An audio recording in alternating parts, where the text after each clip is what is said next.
அந்த தெருநாய் இருக்குல்ல, அதுக்கு பிடிச்ச பிஸ்கெட் போடணும். ஒரு சில தெருநாய்ங்கெல்லாம் பாத்தீங்கன்னா பிஸ்கெட் சாப்பிடாது, பிரியாணி தான் சாப்பிடும், நான்வெஜ் தான் சாப்பிடும்.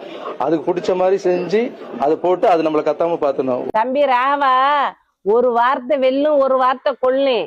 நீங்க எந்தமோ உச்சந்தலையில இருந்திய, ஆனா இந்த வார்த்தை உங்களுக்கு இன்னைக்கு வந்து அடிமட்டத்துல கொண்டு வந்து விட்டுருச்சு. நீங்க எல்லாம் எவ்வளோ ஒரு பெரிய உயர்ந்த இடத்துல உங்களை எல்லாம் வச்சு பார்த்தேன், உங்களுடைய ஆடியோவை பார்ப்பேன், நீங்க என்ன சேவை செய்றீங்கிறதெல்லாம் பார்த்தேன். ஆனா ஒற்றை வார்த்தையிலேயே தமிழ்நாட்டு மக்களை நீங்க நாயின்னு ஒப்பிட்டீங்க. இந்த நாயின்னு கேக்குறிய பத்தியில இதே மாதிரிதான் கத்தி கத்தி ஓட்டு கேட்டாங்க. அப்ப மக்கள் எல்லாம் எப்படி தெளிவா இருந்து ஓட்டு போட்டா? எப்படின்னா ரீலா விடுறாரு, இதெல்லாம் செய்வாரு முதல்வரு, திமுக ஆட்சியில சட்டத்தை எல்லாம் மாத்துறதுக்கு தானே வந்தாரு, ஏன் இப்ப அவர் மாத்தல? நீங்க ஒரு வார்த்தை சொன்னீங்கல, ஆச்சரிய குறி இல்ல அம்பு குறி இல்லைன்னு, அது கேள்விக்குறியா போச்சு.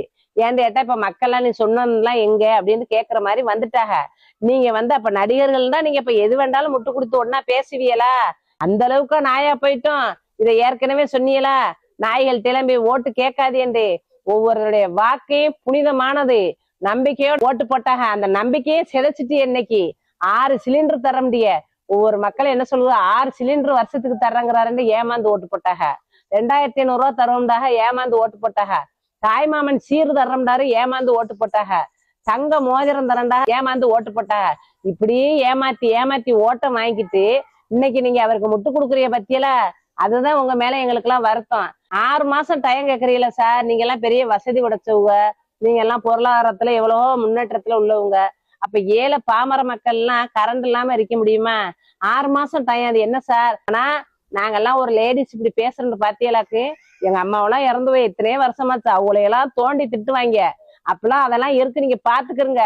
உங்க அம்மாவுக்கு வந்து கோயில் கட்டுறங்கிறிய கரெக்டு, அந்த விஷயத்த நாங்க வரவே இருக்கிறோம். ஆனா நீங்க எலெக்ஷன்ல வந்து இந்தியாலாக்கு உங்க அம்மாவையெல்லாம் தோண்டி உங்க அம்மாவோட அம்மாவையெல்லாம் திட்டுவாங்க. அதையும் யோசிச்சு நான் அடக்கமா பேசுங்க தம்பி. ஆனா நீங்க பேசுனது வந்து ரொம்ப வலுக்கரான வார்த்தை. தமிழக மக்கள் ஓட்டு போட்டிருக்காங்க, அவங்க நாயந்து விமர்சனம் பண்ணாதீங்க. இதெல்லாம் வன்மையா கண்டிக்கக்கூடிய விஷயம்.